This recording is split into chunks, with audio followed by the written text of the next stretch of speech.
Hello and welcome everybody to Bish's RV. My name's Josh the RV Nerd, hanging out in Idaho Falls today. Kind of crammed into a little bit of a show event space here, but I got a chance to get some nice updated footage of the 260 RD Reflection. And this is one that I'm not going to say has spawned a bunch of copycats. We'll just say there's an awful lot of similar models out there now that Reflection's done it. So why? What makes this one so good? Well, I think because it's not too big, it's not too long, but it checks so many of those big RV boxes in a much smaller package. There's all kinds of things like they got rid of the carpet here for the 2023 season, and they went away from that darker HOA approved brown to a lighter version of an HOA approved brown. But especially in this smaller space, it doesn't look and feel so dark and so oppressive. It really lightens and brightens the space up. To me, almost gives it a little bit of like a bit of a Western look and flair, but surprisingly, despite being the RV nerd, I actually grew up in the saddle on the back of a horse, so maybe, you know, that's just one of those things that speaks to me.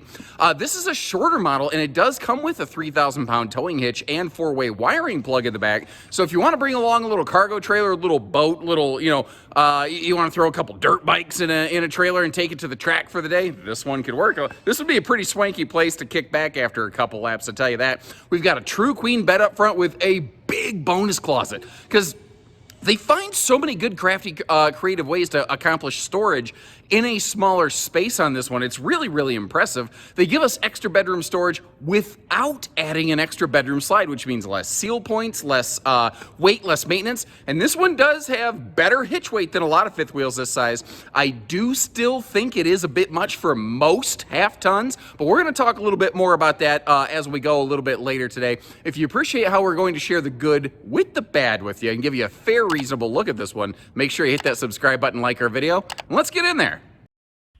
And I'd be kind of curious to know, you know, this is not a brand new floor plan, but they have given it a brand new look. Betty Lou got a new pair of shoes, basically. And I'd be kind of curious to know what you think about it. Like I said, I like the lighter kind of peanut butter creamy sort of color pattern here. And it does give me, again, a little bit of a Western feel and flair. Maybe it's just the brown tones that I grew up with. You know, it's like, you know, I was born in 82, which if you're doing the math makes me about 107. I never was really good at that, obviously, neither here nor there. But my point is, everybody thinks the 80s was all about neon colors and checkerboard floors, and they forget about how brown everything was in the 80s. At least I haven't forgotten. Now, one of the things this RV does fairly well is campside window coverage, you know? Now, it is kind of down low, so if you're standing in the kitchen, you're going to have to duck down to kind of see what I'm seeing right here. But if you plop over here onto the sofa, suddenly everything starts lining up better. And I think that if you want to quick glance outside of your RV, this kind of makes sense right here. I feel like this is probably where you're going to be a lot. And then if you hear a funny sound, you're going to do something like this. He lives in a pineapple under the sea. What was that? Or, you know, like I said, something like that. Again, those windows, pretty sturdy. And as you may have noticed, I do my own stunts, Joe Rogan, but neither here nor there. Ooh, I try to share good with bad info. I don't remember offhand when the slide closes. That's your fuse box. That might overlap with your slide fascia. That could be a problem. We're gonna come back to that in just a minute. What I do appreciate, look at the toe kick that they gave us right in front of the sink, so you can really, really belly up to that bar. Now, when we started inside the RV, you may have noticed how it has one of those big XL vent fans here in the kitchen and the living area, which is really nice. Especially considering because it does lack one of those in the bathroom, which, you know, many manufacturers still kind of do that. Now, I'd be kind of curious to know, what is your preference here? Reflection opted for maximum storage. Cougar, in their version of this, gives us an electric fireplace. Alliance, in their version of this, they gave us the maximum storage. And I'd be kind of curious to know, which way do you think is the right way to go? I'm not really sure there's a wrong way. I think it's just kind of which one works best for you. And that's kind of one of the reasons I'm glad that we do carry so many different brands and I get to cover all these different things so that I can help you zero in on all those little differences and details. Now, all the cabinetry in this is pocket screwed, and look real close at the cushions on the back of that dinette. You notice how they're not exactly perfectly rectangular shaped? That is so that when you sit down there, you're not forced to sit in a weird, uncomfortable position. So these are basically all custom cushions, because if you notice, the back cushions are actually now contoured to meet those front cushions. And something I noticed, those cushions don't constantly fall down the way so many of them do. Now, that is actually like almost like a gas strutted tabletop. And even though it's a single leg, it actually cinches down to be pretty secure. You can also twist that if it makes it easier getting in and out. And notice how there's some household outlets down there, which is really nice. One thing I am noticing, not a whole bunch of like power outlets around seating areas. This RV does a lot of really cool, really great things. But giving you like a bunch of household and USB plugs where you're sitting most of the time, that is not something that it seems to be doing well. Just a general observation here. Now, notice they got rid of the carpet for the 23 season when they also updated the decor. And that thing right there, bam, is a nice little 3-seater kind of party sofa, almost taken like straight out of a toy hauler, where all 3 sections recline, which is cool. Because what that means is that it's longer. So if you want to lay down on it and lounge, you can. Not to mention, you've got like an 8-foot wide, basically mega dinette across the back of this sucker, which is not a bad thing. TCL Roku Smart TV. I do prefer Roku TVs over Amazon Fire TVs, but that's just my 2 cents. One thing here I want to point out in the kitchen, they did go with a larger 22-inch oven. And the best way I describe that, I think, is that if you hit a pheasant on the way to your campsite instead of a pigeon, you can cook a pheasant instead of a pigeon in that oven right there. The refrigerator in this is a big 12-volt DC compressor fridge. And to help keep that thing fueled up, whether you're driving or whether you're untethered away from the parks or don't have a generator, you've got a 370-watt solar package now up on the roof. They've beefed up their solar from 65 watts last year to something a little, well, not a little bit, more than twice as robust as what they had before. And it is also more expandable than it ever used to be before. The other thing that I really like here, sorry, again, it's early and I'm not caffeinated. They went with the same flooring in the slide that they went with the main floor, and it looks so seamless. Like, they didn't make this big, ugly trim, and it just makes the whole RV look and feel bigger. And notice how there's no toe stub or step up if you want to walk right up to that refrigerator. And the slide's tall enough that even at about 6 foot, I never found myself having any sort of issues there. And one other thing, just as long as I had the opportunity, I mentioned how that table can, twist and shout around. So depending on what you want to do with it, it doesn't necessarily have to be, the way that it was, or you can leave it flipped like that and then rotate it around you when you get to your destination. Now, while I'm moonwalking backwards here, I want to mention you've got a standard 15,000 BTU air conditioner that centralizes through the entire RV. You've also got the option of opting over to a second air conditioner up in the bedroom. This RV today doesn't have the second air, but that is an option that you do have. Looking around the toilet, excellent space. That is fairly fluffy friendly right there. Although I did notice it was a little bit potentially of a noggin knocker. I wasn't really banging my head. I did have to kind of twist my head over. But like if I sneezed or something, I might about knock myself out on that thing. But hey, neither here nor there. A little look at the linen cabinet above that, which is nice because they don't have room for a dedicated linen cabinet otherwise in here. I will give Alliance some credit in their new Avenue series. That is something they did very well. Now looking over in the shower, plenty of headroom again for someone who's just a little bit over 6 foot like me. You're probably gonna have to be about a true, like without shoes and boots, 6'4" for it to start to be an issue. And obviously that is not intended to be a reusable flosser. That right there is like if you've had wet clothes on, you were in the lake or something, you can hang a little clothesline out and let your clothes or towels drip dry in the shower where they're not going to end up waterlogging and water damaging your RV. Smart little feature. Across from the toilet here, looking at some of that storage, I noticed that the sink was very deep. It was very deep. I really like that. You can really get big adult hands in there and, get them scrubbed clean, get all that lake turtle slime off of you, the Teenage Mutant Ninja Turtle slime. Now, facing forward up here into the bedroom, because they went with a sliding pocket door, so you don't have to do any weird backward steps to get into the bedroom, it did mean that they didn't have a spot across from the bed for a TV hookup. So they did have to put it on the wall. You're definitely going to need like a serious articulating swing arm to do that.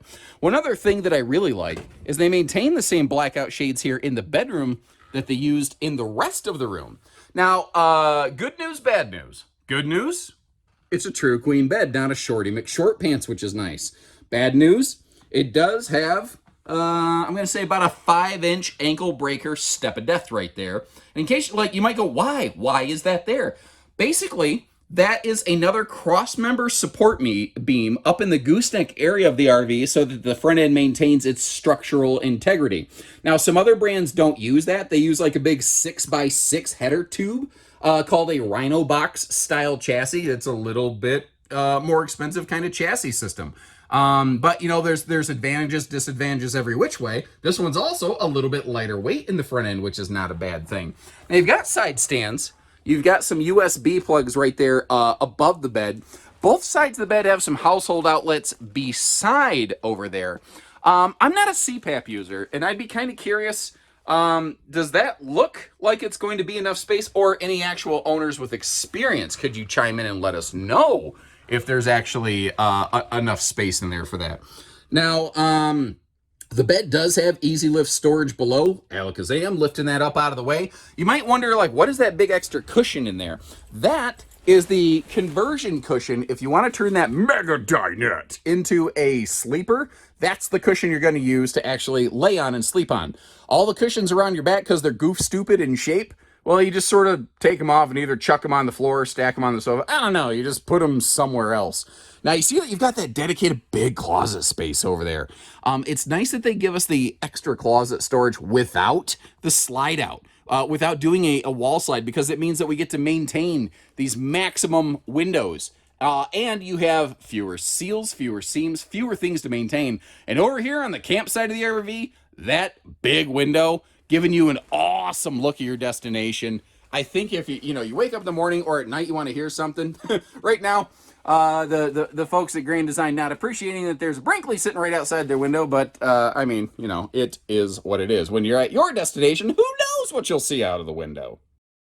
And this is the part of the video that I think a bunch of people went, you had me right up until then. The travel access on this one, you do lose the bathroom, you do lose the bedroom. From the rear door back here, though, if you need to get in, you need to stop, you need to make a sandwich. The refrigerator, fully accessible. The, all your kitchen stuff, basically. You can get to pretty much everything on your kitchen except for that flip-up countertop extension. As I feared, the slide fascia does cover the fuse panel.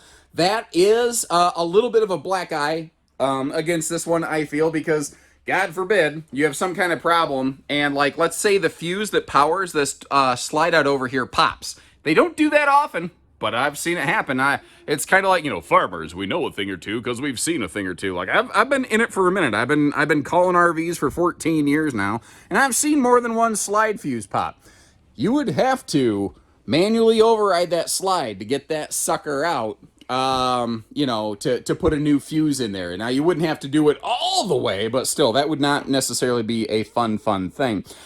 The dinette, it is kind of nice that you could actually sit down and have a bite to eat. I do recommend traveling with that table all the way down, though, so the table doesn't jiggle around. And I hope you appreciate the little pro tips like this, because otherwise you could have stuff kind of banging and gashing into one another there, and that sucks. That's no fun. And real quick before we get started out here, one of the things that is currently exclusive to Grand Design's Reflection, Solitude, and Momentum series is anti-lock brakes. I've got a whole video showing you all kinds of side-by-side demonstrations with the anti-lock brake system on and off.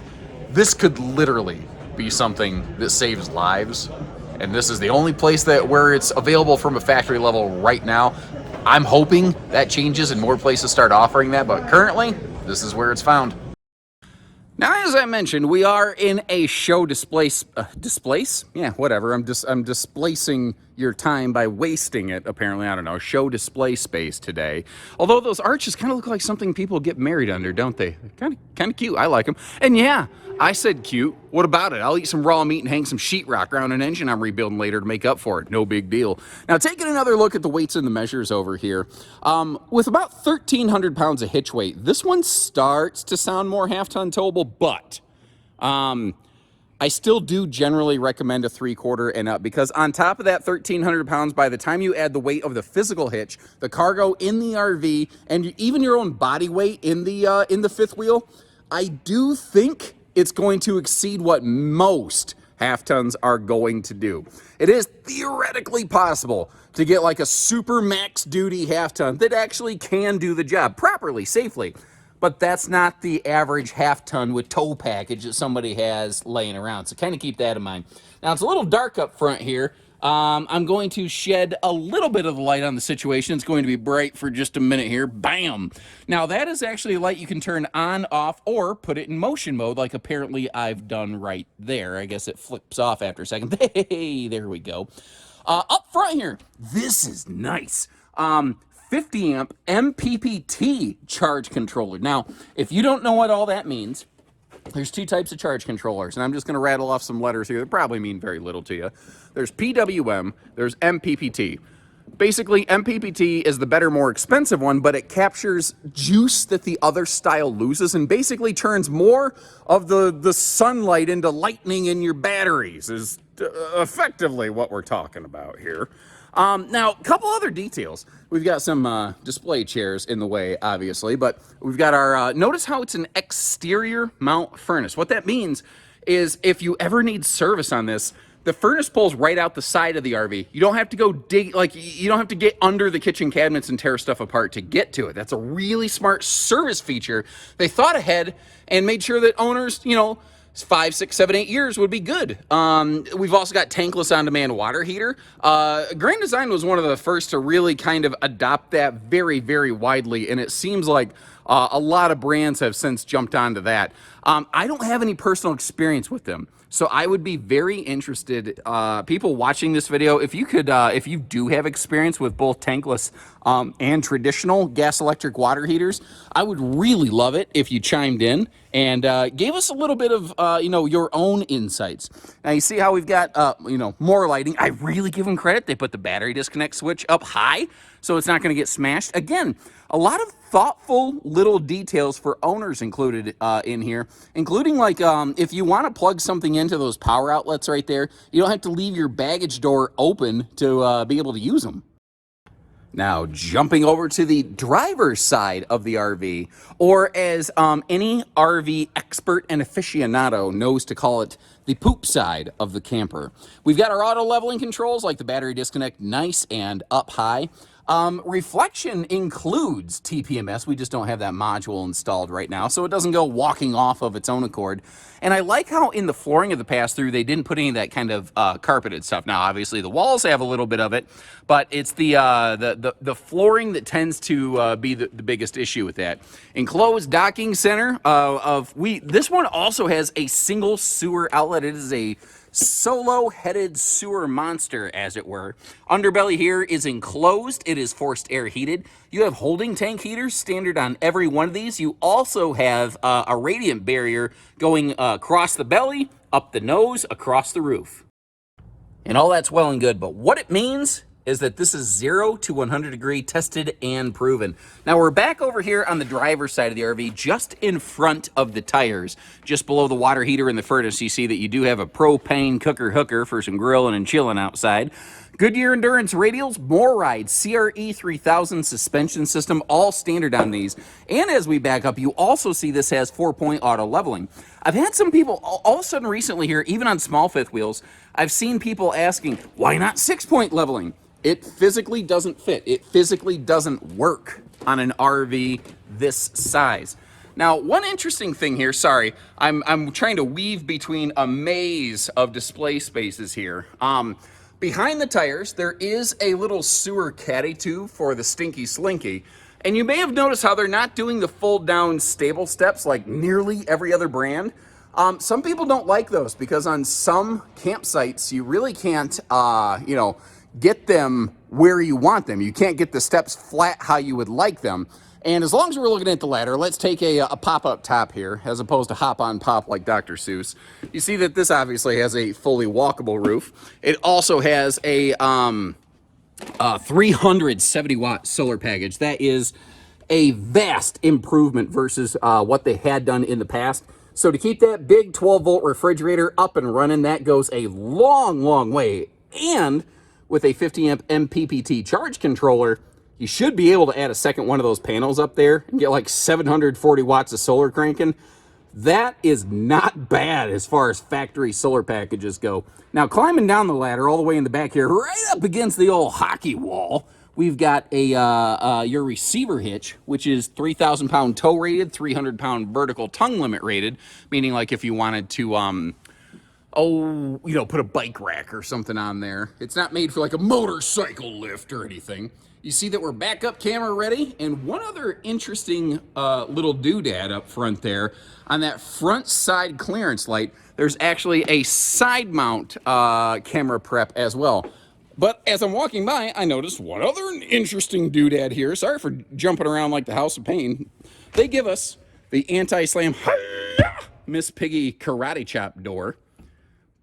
But they're one of the few that still gives it a magnet holdback, which is really nice. And again, it's just those thoughtful little details that I like on these guys.